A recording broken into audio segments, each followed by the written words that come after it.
So for New York to put a package together, I know they have the third pick.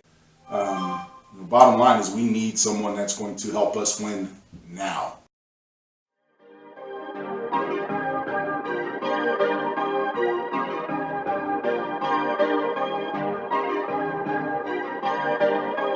Perfect. Perfect.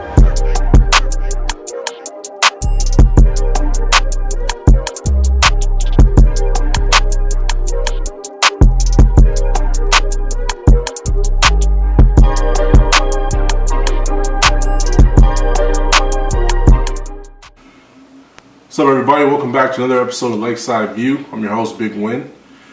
Coming to you today after the news that Magic Johnson just completely obliterated our chance of getting a free agent for next year. I'm not sure what Magic was thinking. I understand he was upset. I understand that he felt betrayed by the organization, but to come out the day that we're going to introduce Frank Vogel as the head coach and just, give us literally zero chance to land a free agent. It's very disheartening. It's very upsetting, and I don't really understand why things happened the way that they did. Just when you feel like things are starting to turn around, we get the number 4 pick. Frank Vogel comes in, and I commend Frank Vogel, man. He actually had some good things to talk about. Talked about the analytics, but seemed like he's very principled. Talked about the conversation he had with LeBron is going to remain private, which I can respect, especially with all the dirty laundry that's being aired out for the team in recent weeks. But, Vogel talked about Jason Kidd, and, he's not looking over his shoulder. He's looking forward to working with Jason Kidd. The guy was pretty much stand up as far as I could tell. I don't know him personally, obviously. But going back to the Magic situation, coming out the day of talking about the GM of the team you say you supposedly love is a backstabber. What person is going to want to do business with us knowing that the GM of our organization is a backstabber? I don't understand why Magic couldn't wait until August, September to come out and do this. You had to blowtorch the organization right before free agency start, right before the draft. It's completely selfish and unnecessary, and I never would have thought, the guy that, I grew up idolizing, me and my wife, he's our favorite player. I would have never thought this guy would have did this to this organization. Just bitter, man.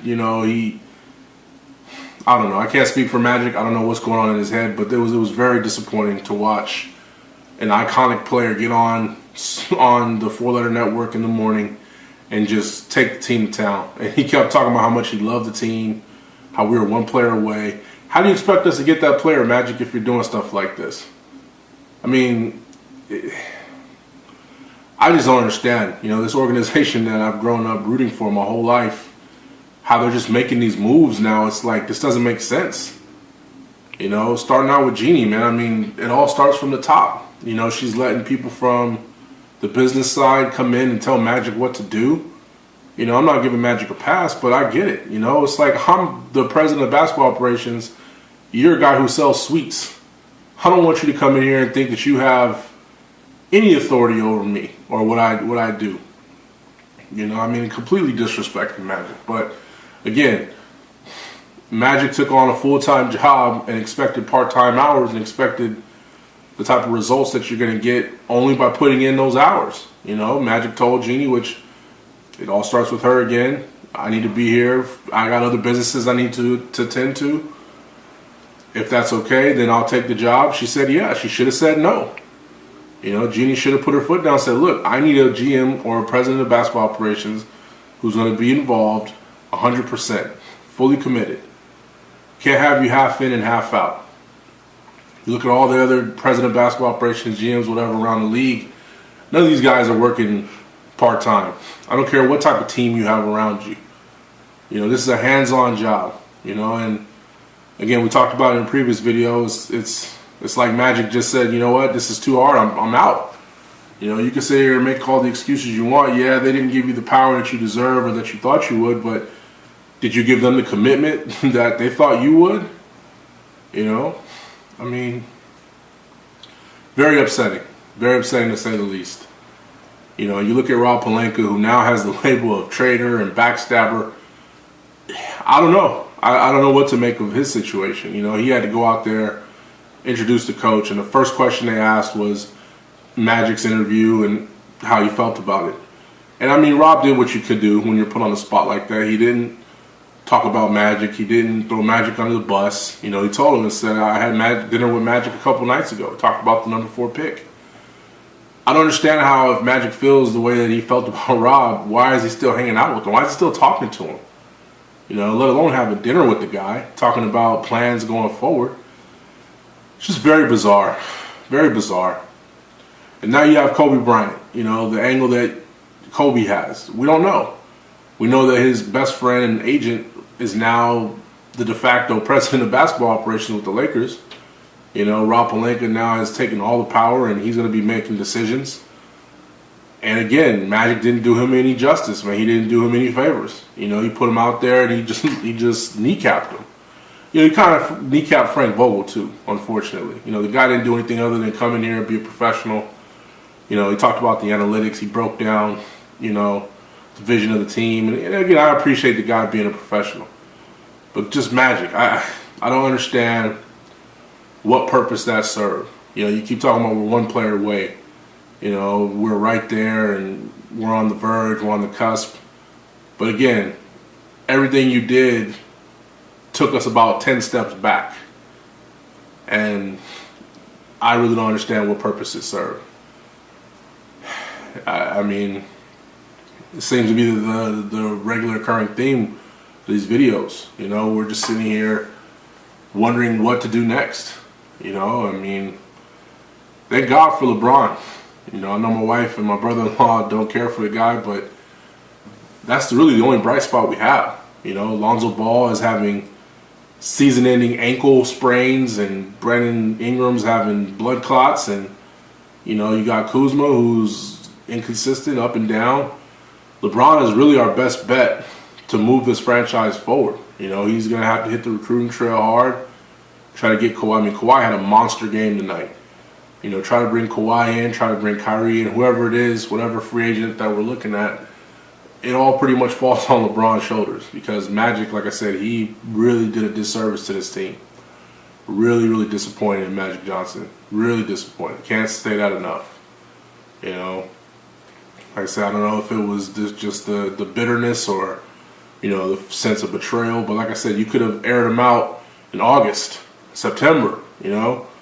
Or more importantly, you're the president of basketball operations. Why don't you just go and talk to Rob? Hey, man, what's up? I'm hearing you're saying stuff behind my back.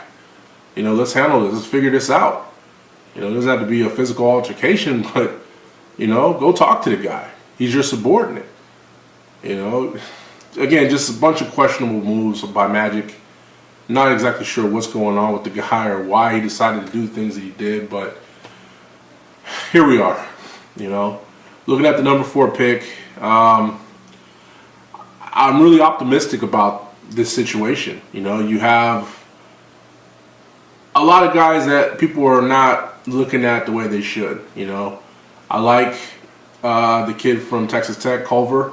I think that he's very long and athletic. Saw him play in Texas Tech, you know, throughout the season. The guy was able to make some plays, get some, you know, nice dunks. Has some decent range. I'm sure he'll work on that.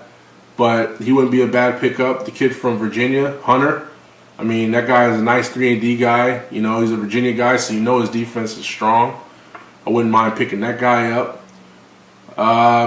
Cam Reddish, everybody's saying it has the potential to be the next Kawhi Leonard. I'm skeptical about Duke guys that are not guards. It's very rare that a non-guard Duke player is successful in the league other than Shane Battier. You know, Elton Brand had a nice little run. Boozer had a run, but I mean, just long-term success. You're looking at Kyrie Irving. You know, you're looking at Corey Maggette, and you know that's pretty much it. You know, so it's hard for me to say a non-guard out of Duke. I mean, I know Zion's going to be the number 1 pick, but I'm skeptical of drafting Duke guys. You know, so we'll see how it goes. You know, and then we still have the option of trading the number 4 pick, putting a package together. The only guy I'm really interested in is Bradley Beal. I don't think that Derek Favors is the answer. I definitely don't think Kyle Lowry is the answer. Bradley Beal, I mean, he's a two-time All-Star. A guy that's coming off a career year. He could definitely mesh well with LeBron, but depending on what it would take to get him, I'm a little nervous about that. I don't want to give up too much to get him. But you're looking at Washington. I mean, they got rid of Kelly Oubre. They got rid of Otto Porter. They're looking to slice salary cap. John Wall has a huge extension that's going to start next year. Still recovering from that Achilles injury that he had. Maybe Washington's willing to deal for less than what we're expecting.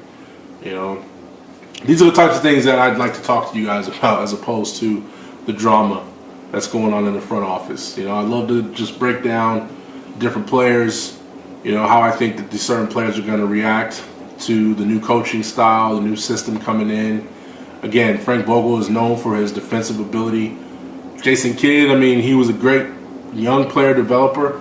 He and Giannis got along real well, and you know, maybe Giannis gives us some consideration in, you know, the next couple of years when his contract runs out. But yeah, I'd like to see what the Lakers do, you know, as opposed to talking about the front office drama. So again, sorry that I had to get that off my chest. I know this is the second video out of 3 that I got a little bit of a rant. I do apologize. Next video, we're going to break down a little bit more in depth the numbers of the potential draft picks that we're looking at. Kind of go further in detail on how those players would fit if we do decide to keep the number 4 pick. You know, what we need, things of that nature. So again, thanks for coming, guys. See you next video. If you guys have any comments you want to leave on the page, anything you guys would like for us to talk about, go ahead and leave the comments below. Hit the subscribe button, hit that bell notification, so that way anytime we drop a new video, you guys get that firsthand. And again, thanks for coming. See you next time.